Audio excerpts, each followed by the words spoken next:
Oi, eu sou a Sarah Ellen, estudante de rádio e TV, atriz e dubladora, e apresento esta série documental Mulheres na Dublagem Brasileira.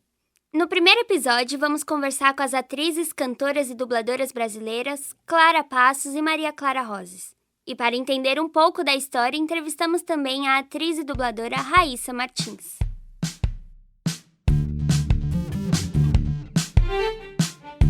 Em 1938, chegava ao Brasil o filme Branca de Neve e os Sete Anões. O Walt Disney buscou artistas de rádio para dublar essas produções. Dalva de Oliveira foi a escolhida. Na época, uma cantora em começo de carreira, famosa por integrar o conjunto Trio de Ouro. Mas calma, antes vamos só dar uma passada no que é dublagem? A dublagem é a substituição da voz original de produções audiovisuais, como filmes, séries, desenhos animados, novelas, documentários e assim vai. Ela surge nos anos 20 nos Estados Unidos. O primeiro filme com som chega ao mundo em 1927, O Cantor de Jazz. Agora sim estamos por dentro. Vamos voltar para a dublagem brasileira. Os desenhos animados foram os primeiros a receber a dublagem no cinema. Isso permitiu que o público infantil entendesse e se divertisse com as grandes obras do cinema de animação. O estúdio Cinelab, em São Cristóvão, no Rio de Janeiro, foi o responsável pelas escalações e gravações.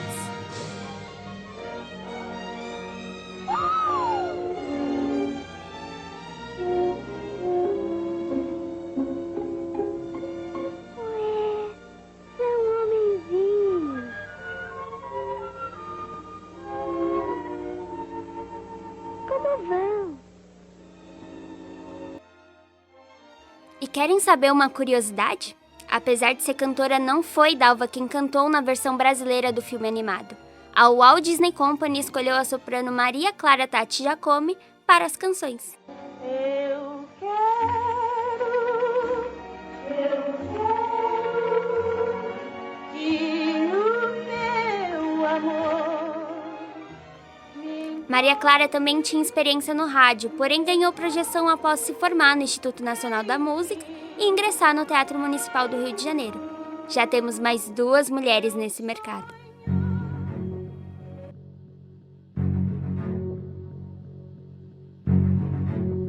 Apesar de tudo isso, a entrada das mulheres no mercado da dublagem foi um processo gradual e desafiador. A dubladora Raíssa Martins analisa o contexto histórico. Historicamente, a dublagem foi considerada uma profissão mais voltada para os homens. E isso se refletiu no fato de que muitos dos personagens que precisavam de dublagem eram masculinos. Além disso, muitas pessoas acreditavam que as mulheres não eram capazes de dar voz a personagens masculinos ou de fazer vozes mais graves. Estão prontos para conhecer mais sobre o universo da dublagem através de 2 jovens dubladoras? Estamos, capitão! Eu não ouvi direito. Oi, meu nome é Clara Passos, eu tenho 14 anos, eu já participei do The Voice Kids, eu sou atriz, cantora, dubladora e o meu primeiro personagem na dublagem foi uma personagem chamada Ellie, que eu dublei no Time Zenko Vai, que agora está disponível na Netflix. O gongo tocou, o time Zenko chegou.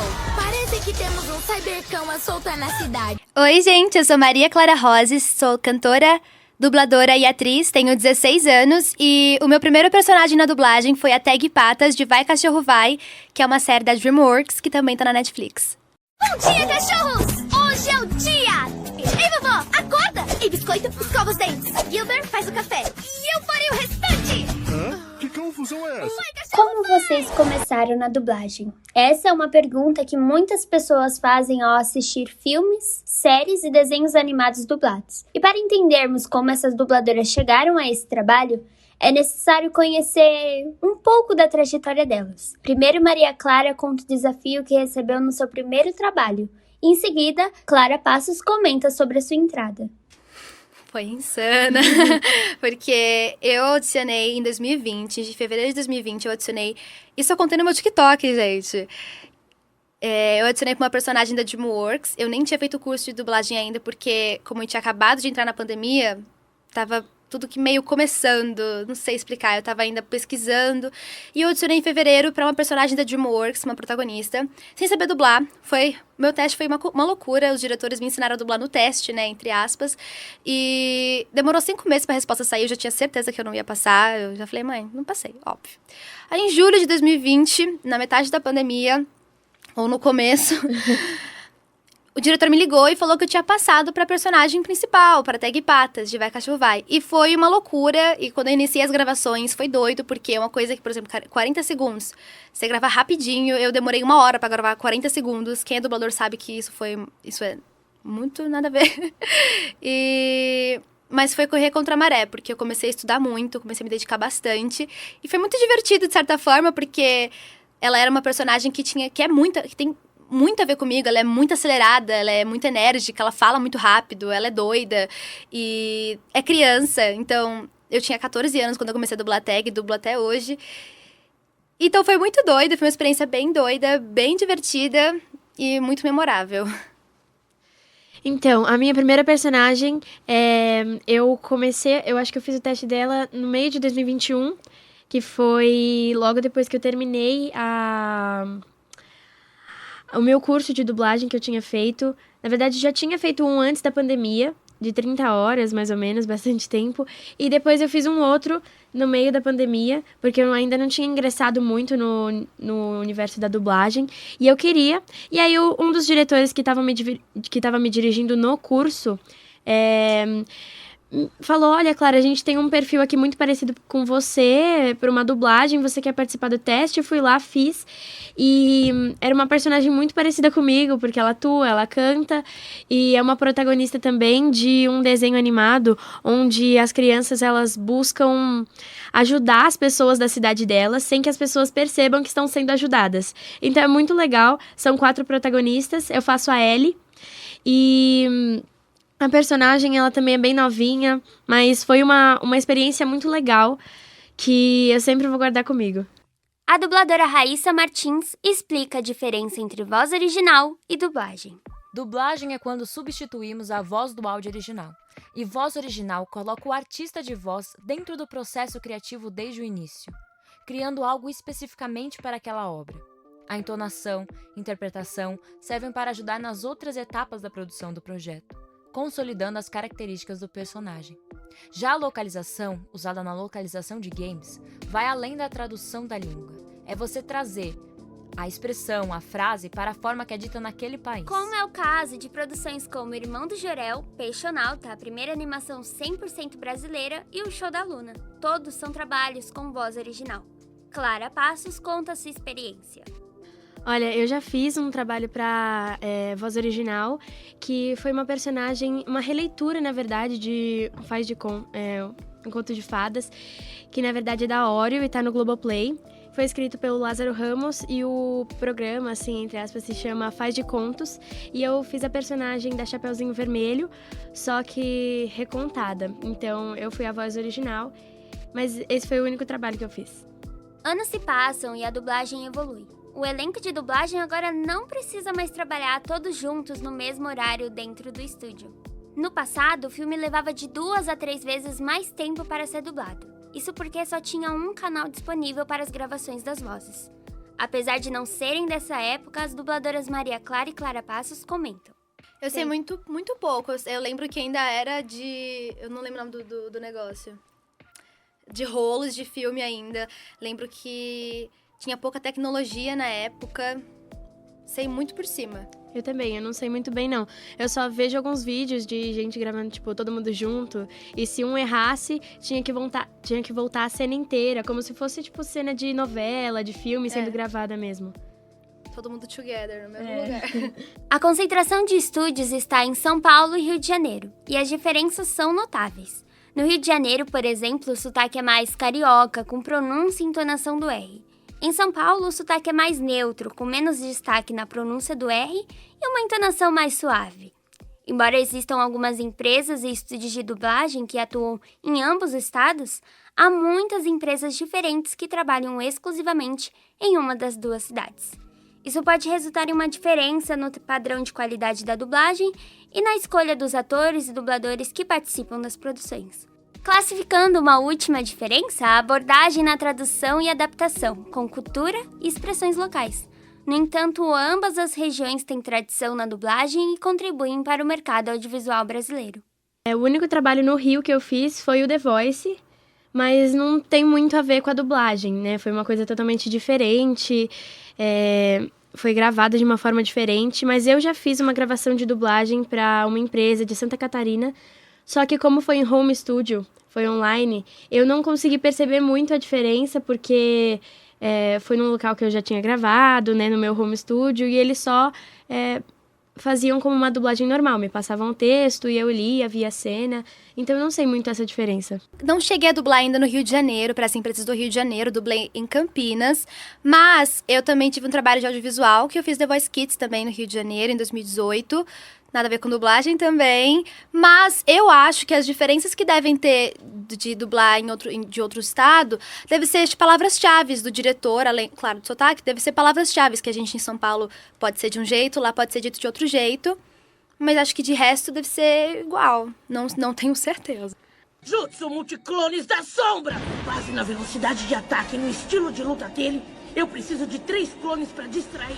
Estilo vento, Rasen Shuriken! Um grande desafio para o dublador é a interpretação de personagens do gênero oposto. Essa voz que você acabou de ouvir é da dubladora Úrsula Bezerra, que costuma dar voz a personagens masculinos. Esse trabalho requer muito talento e técnica, pois é necessário adaptar a voz e a entonação para que seja convincente e realista. Nessa área, as mulheres têm mostrado cada vez mais competência e habilidade, sendo capazes de criar vozes únicas. E as dubladoras mais novas já enfrentam esse desafio com maestria. Maria Clara e Clara Passos são exemplos de profissionais que já tiveram experiência em alterações de voz. Eu dublei um anime que chama Gente, meu inglês é horrível. Dragon Goes House Hunt. Você é bilíngue? Hunting. Como que é hunting? Assombrado? Hunting. Isso aí, gente. E eu dublei o Alberto, que é um gatinho menino. E não precisei mudar muito a minha voz, mas ele é um personagem masculino. Mas foi bem interessante a experiência. Olha, o único personagem... Assim, todos os diretores pedem mais pra eu deixar a voz mais fina, porque normalmente eu deixo a minha voz mais no grave, assim. Agora eu tô falando mais agudinho, mas assim, eu sempre deixo a minha voz mais no grave, eu tenho esse costume. E, assim, eles sempre pedem pra eu deixar a voz mais fina, mas o único personagem que eu fiz, que era menino, mas que também não precisei mudar muito, porque era tipo uma criancinha bem pequena, então a voz era meio parecida, era um Cupcake, que era... O nome dele era Bake, e ele era um menino. Mas ele era bem pequenininho. Além de dubladoras, nossas convidadas são atrizes de teatro musical e contam como o musical ajuda na dublagem. Bom, teatro musical, como eu já ouvi de muitos diretores e produtores, é a vitrine do ator e é onde a gente se expressa. E o teatro também é a base da atuação, para quem quer iniciar nesse caminho. Eu, Maria Clara, acho que o teatro é a base da atuação. E me ajudou muito a expandir os meus personagens, a expandir a interpretação que eu posso direcionar para personagens específicos, porque não é porque é um personagem tímido e que fala baixinho que ele vai ser simples. Eu posso incrementar com alguma coisa que eu, por ter experiência em teatro musical, já vivenciei, já consegui pegar algumas dicas. Então, eu acho que o teatro é muito importante. Eu também acredito que o teatro seja importante para esse desenvolvimento dos personagens, porque, igual a Maria disse, ele não precisa ser simples, né? Sempre dá para incrementar alguma coisa.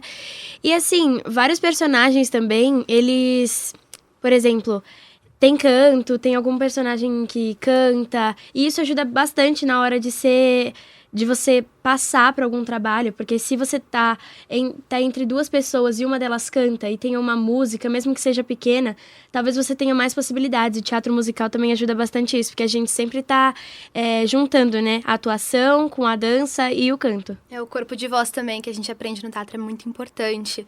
As tonalidades, a brincar com a voz. E também na cabine, se filmassem a gente dublando na cabine, Nossa. A gente tá dançando que nem que nem barata tonta, a gente se dança, a gente se abre na cabine. Toda uma expressividade que vem do teatro. E Faz careta. Faz careta, que é muito importante pra gente se conectar mais com o personagem e trazer mais vida pra ele. As meninas citam suas experiências profissionais em musicais. Me dá paz, tão boa e fiel, não vai trapacear.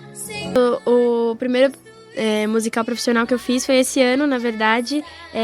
O nome do musical é Bring It On. E foi, na verdade, uma experiência bem difícil, digamos assim, porque além da dança, que é muito forte nesse musical, tem o canto e a atuação, que também é, digamos assim, que é bem exagerada, porque eu era uma antagonista, que era bem... Ela tinha um costume de passar a perna em todo mundo. E uma outra coisa que foi um a mais nesse espetáculo é que a gente teve que aprender movimentos de líder de torcida, sabe? Tipo estante, que você fica na mão de 2 pessoas. E aí, no começo, pra gente aprender isso, foi uma coisa bem assustadora, mas bem desafiadora, e eu adoro um desafio, então foi muito, muito legal, assim, aprender, ter todo esse estudo. E agora eu até gosto da modalidade e eu continuo treinando, porque eu acho muito legal. O meu primeiro trabalho profissional no teatro musical foi aos meus 8 anos, quando eu fiz Uma Aventura na Neve, eu fiz o Olaf. Mas o meu trabalho que mais me marcou, todos marcam de uma certa forma, todos têm uma grande presença no meu coração. Mas o que mais marcou foi Annie, onde eu fui a Annie, um musical que foi no Teatro Santander. Foi mágico, foi lindo, também fiz Escola do Rock, onde eu fui a Tomica. Agora o último que eu fiz foi Túnel do Amor, o musical. Uma obra original, e eu fiz a Ana Regina, e cada personagem tem um espaço no meu coração.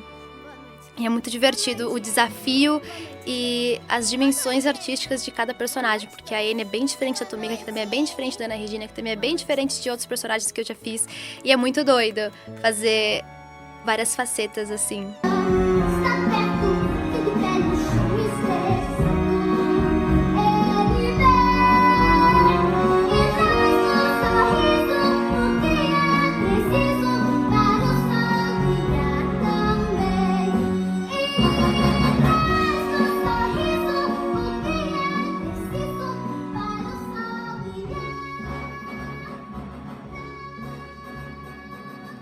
É certo que o futuro da dublagem será influenciado pelas inovações tecnológicas, mas como essa relação irá se desenvolver é algo que ainda está por ser determinado.